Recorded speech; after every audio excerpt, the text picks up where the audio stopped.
All right, Aaron Parker of Parker's Safes and Vaults, Shelbyville, Tennessee. We've done a video before and got fairly in depth on the American Security BFX series. This replaced the BF series, but I ran into a video just yesterday where they were kind of talking poorly about how the American Security safe was designed, and I thought, well, I'll just give folks a look and you can make up your own minds about it.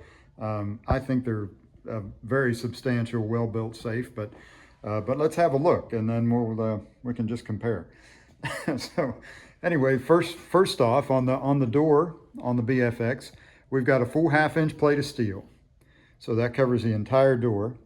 Then we've got 1.125" of their dry light material, which is not concrete. It's just a fire cladding material, and so that kind of looks like this in the door. It does kind of set up a little bit, hard, but you could chip it away with a hammer and a screwdriver or a chisel. So it's not like 12,000 PSI concrete. But what it does do is fills every gap when they pour that stuff in. It fills all the little nooks and crannies. So the idea behind it is firewall, not so much protection. Compared to, say, sheetrock, which is most of our safes. There's always gaps somewhere, and you have to get pretty creative with how you cut and fit everything to try to get those gaps eliminated. But with dry light, whether it's in the body, when they pour it in, it should be, and usually is. I've never seen it not, but it should be a seamless pour, like no gaps, right? All right, so then we've got the half-inch, the 1.125" of dry light. Then there's another panel of steel here. Right, and that's what all the bolt works are supported by. And then technically the door organizer is a piece of steel. It's rather thin, but so it's right here, right? So it's a, I kind of hear that, always like that noise. Anyway, it's a piece of steel too. And when it's fastened to this, that would add some, some strength, or at least another layer of steel to the door. The bolt works on these, this is 3/8 of an inch, 3/8 stock here. Everything else is a 1/4 inch. So the bolt carrier, that sounds like, anyway, I guess that's what it is. But the bolt carrier is a 1/4 inch. Sounds like some rifle. But so that's all 1/4 inch stock, 3/8 stock, gear drive. Everything's robust in here and well built. Like there's no weird welds or anything. It's all, it's all done, to a high level, right? It's not just kind of piecemealed in or anything. But anyway, very robust boat works. It does have the gear drive, 4-way active bolts. That means bolts are on all 4 sides of the door, which is not really a big indicator of whether it's a quality safe or not.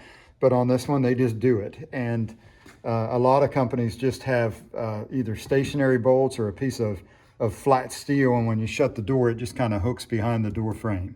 And that's fine. I mean, a lot of commercial safes are built like that. But anyway, and then it also has a 3-stage bolt works, and that's kind of where these little angles come into play. And what that means is you can't really bolt punch the locks. And by that, I mean drilling a hole in the side of the safe here that lines up with a bolt, right? And then you use a punch and try to drive pressure across and break the lock box. A lot of safe companies have a bar right across here somewhere. It's real close to the lock box. And you could, on a lot of them, you can actually bolt punch and break the bottom of the lock box apart.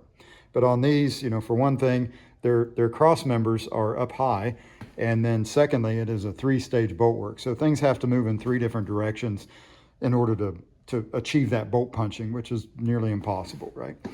And then the body on these, here's a little cutaway of the body. So we've got an 11-gauge outer, the 2 inches of dry light material, and then a 12-gauge inner. And even if you could cut through this or puncture through it or whatever, you still have to get rid of all this to get another, cut or, another place to access this inner panel. Then on the BF2, it's 11-gauge outer, 2 inches, and then 5/16. So once you're in here working, you know, you've got to get your tools in this trough you've made, or this cutout that you've made, to attack this on both of them. But you know, this is a little thinner on the BFX, BF2, BFX. But it's still, to me, it's like, okay, we got to cut through this, chip all this out. Now we're working in this little trough that we made. Then we got to get our tools in here some way to cut this again. And, you know, it just takes longer. And we can't stop a bad guy anyway, but we can slow him down. And this safe would definitely, this body configuration to me would definitely slow our bad guys down. I mean, there's no way to just cut it all at once. Whereas on a lot of, you know, safes out there, if you cut through the body, you're in. Like, you're just going to cut that gauge steel away. You make a hole, you can peel down the steel. It's rather thin most of the time. And then you're just into the sheetrock, and its contents next. So push away the sheetrock and you're in. I like the way that American Security does that. So anyway, that's it on, let's see, on the body, we've covered that. Bolt works, we've covered that. Oh, one thing. So, you know, there's a big, I don't know, there's, you know, everybody wants to try to tout their models and their safes, and some companies weld these bolts on, some of them rivet them on. I like the way AMSEC does it. It's fine. This is a bolt, and the you know, the regular bolt, and then the locking bolt here is threaded. So that bolt extends into there.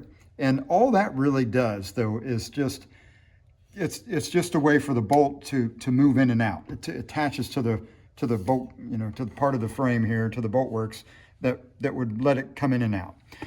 The pry point area is not this bolt, and that's where a lot of people, you know, kind of make a big play out of that. The pry point is on this edge of this safe. On a lot of companies, you just have an edge. There's nothing, there's no reinforcement. It's just one, you know, rather thin sometimes piece of steel here. But on this BFX, if you can look, this is like a channel. So this stuff is welded. It's thick. You know, it's probably about an inch thick. So it's all the way down, and those bolts, they go through that channel. It's like tubular steel in essence.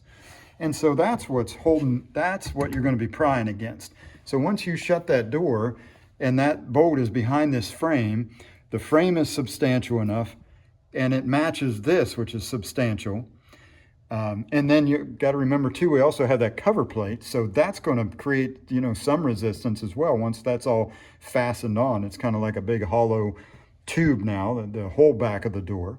But anyway, the pry points are here, not this. Like this, you know, you could almost, I don't know, you could use a tiny little sheet metal screw. As long as it stayed put, it'll move in and out. But the pry points are here, not here. Other than that, I think I've kind of covered everything. But to me, they make a fine safe, U.S. build. You know, I mean, not too many companies are, you know, have a independent testing company do their fire rating. These guys do, and that's at ETL. So I think when you look at, you know, the overall, you know, they're not cheap safes, right? But they're not cheap safes. So there's a look at a BFX, and this was a 60-30 by the way, or 60-32, so it's not real deep on the inside. But a 60-32 BFX, this is black, black textured, and no logos with the ESL lock. Anyway, thanks for having a look. If you have any comments or questions, or I left something out,